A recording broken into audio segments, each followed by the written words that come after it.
喺2016年之後，作為新港路車王嘅226呢，係引進咗2批亞星嘅雙層巴行嘅。咁喺當年嚟講呢，226都算係新隧巴士嘅雙層代表線路之一啦。最有趣嘅係呢啲雙層巴晚黑仲會兼職行埋夜45嘅。只不過呢，就係後來隨住時間發展之後，舊嘅雙層巴全部退後呢，226就已經係換咗好多呢啲中車 C10作為主力軍噶啦。咁而家226嘅雙層巴呢都有，但係就唔多，得翻2部啊，而且全部都係呢啲安海嘅純電3軸雙層啦。而今次拍嘅呢一部 XS0841呢，就係其中嘅一台啦。而且呢啲雙層巴仲係比較佛系嘅，基本上呢，佢哋只係行日頭嘅高峰同埋晚黑嘅高峰。如果喺晚黑嘅話，基本上呢係好難見到嘅。咁啊更加唔使知佢哋晚黑呢仲會行夜45路啦。咁所以呢，就係目前對於孖26嘅雙層巴士嚟講，基本上呢就係買少見少噶啦。見到呢就真係好幸運啦，如果錯到就更加幸運啦。我哋再嚟睇下呢啲車嘅本身啊，咁佢嘅型號呢就係安海 HFF6124 GS03EV 嘅，佢哋呢喺2018年俾新隧巴士所購入數量呢係一共有20台嘅。咁呢隻車呢其實喺全國都有好多噶啦，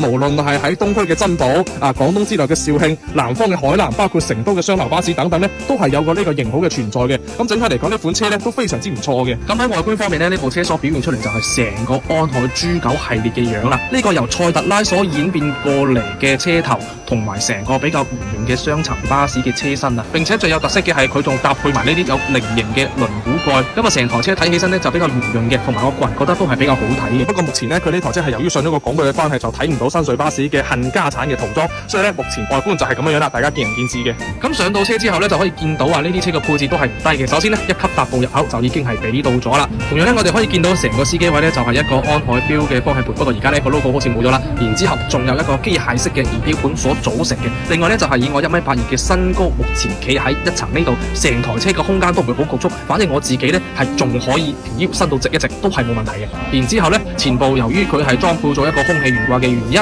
所以呢佢就冇辦法放置一個座位，只能夠喺後門同埋前門之間放置4張嘅對面座，跟住呢司機位嗰邊就係正常嘅單排座椅啦。咁嚟到1樓嘅後部呢就可以見到佢喺司機位就放置一個通往2層嘅樓梯嘅，跟住座椅方面由於佢係一個空氣懸掛嘅關係，所以呢佢就只能夠同樣好似前邊咁放置一個對向嘅座椅，跟住後部呢仲係一個2+2嘅位嚟嘅。不過可以見到樓梯後邊嗰2排位呢就係有啲自閉症嘅啦。然之後呢跟隨我就可以上到2樓，咁我可以見到呢個樓梯總體嚟講都係幾闊下嘅，上去都係幾方便。上到2層之後呢就可以發現啦，呢台車嘅2樓就好似普通雙層巴士都係採用咗2+2嘅座位佈局嘅。然之後呢佢仲有一個天窗嘅配置，同埋呢上到車入邊都可以感受到佢嘅成個開揚感都係非常之唔錯嘅。咁啊喺前邊無論係觀光性定係舒適性，總體嚟講呢都係非常之 OK 嘅。並且呢台車仲係搭載咗目前新隧巴士最主流嘅春山座椅，咁呢啲凳坐住嘅舒適性都係非常之 OK 嘅。跟住呢我哋接落嚟再去睇下呢台車嘅底盤同埋3電方面嘅配置啦。跟住車橋呢就係前中後都係來自漢德嘅車橋，並且一級踏步係可以俾到嘅。然後佢嘅3電呢就係匹配咗一個